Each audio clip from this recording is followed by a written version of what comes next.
El día de hoy nos encontramos con la endocrinóloga Marinela Fuentes, la cual nos contará un poco acerca de los cambios hormonales desde la infancia hasta la adolescencia y cómo estos pueden repercutir. Las hormonas son sustancias producidas por glándulas que al verterse a la sangre producen cambios e intervienen en funciones vitales del organismo, y su concepto o su nombre deriva del término hormos, que significa en el griego excitar.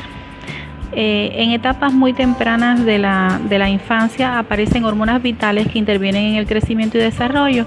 Estas son las hormonas tiroideas fundamentalmente y las hormonas del crecimiento o factores de crecimiento epidérmico. Ya en la etapa de la adolescencia un poco más, las hormonas, ¿cómo se manifiestan tanto emocional como físicamente? Las hormonas tienen su papel emocional y físico y, como decía, intervienen en todos los sistemas y órganos y tejidos del organismo.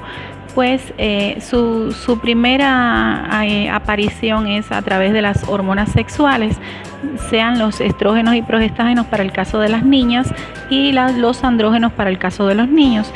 La primera expresión hormonal son los cambios físicos, y en el caso de las niñas el desarrollo mamario, y en el caso de los niños los caracteres sexuales secundarios que van apareciendo, la aparición de la barba, de los vellos faciales, etc.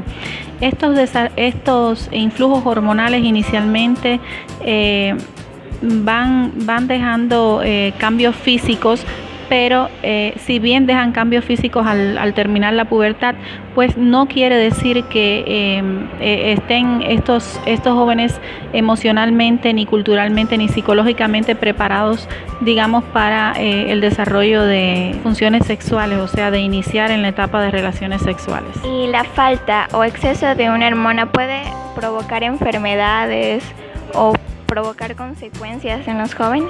Está establecido que los defectos y excesos de estas hormonas desencadenan en los jóvenes enfermedades.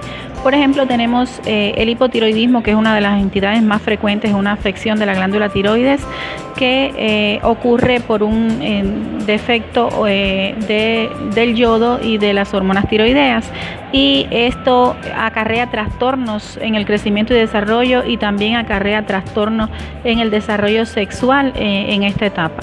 También tenemos, por ejemplo, el incremento de la hormona del crecimiento en etapa puberal, da lugar al llamado gigantismo, que más tarde en la etapa adulta se convierte en acromegalia.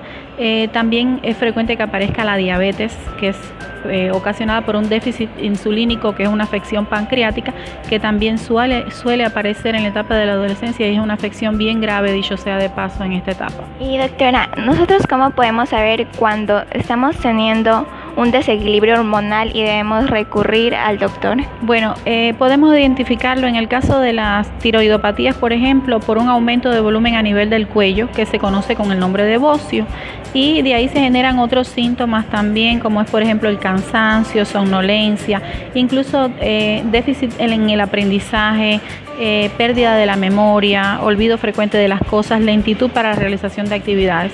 En el caso, por ejemplo, que mencionábamos la hormona del crecimiento, pues crecimiento exagerado, cambio del número de la talla de calzado, por ejemplo, bruscamente. También en esta etapa aparece la obesidad como otra expresión del trastorno metabólico y hormonal, que esto evidentemente produce aumento excesivo de peso brusco y que genera otras enfermedades. Y en el caso de la diabetes, pues la podemos identificar porque empieza una compulsión por el agua, por los alimentos, lo que se conoce como polidixia y polifagia respectivamente, también pérdida de peso, cansancio fácil, y en sus complicaciones genera otros síntomas más graves como vómitos, cefalea, cambios confusionales, etc. Muchas gracias, doctora.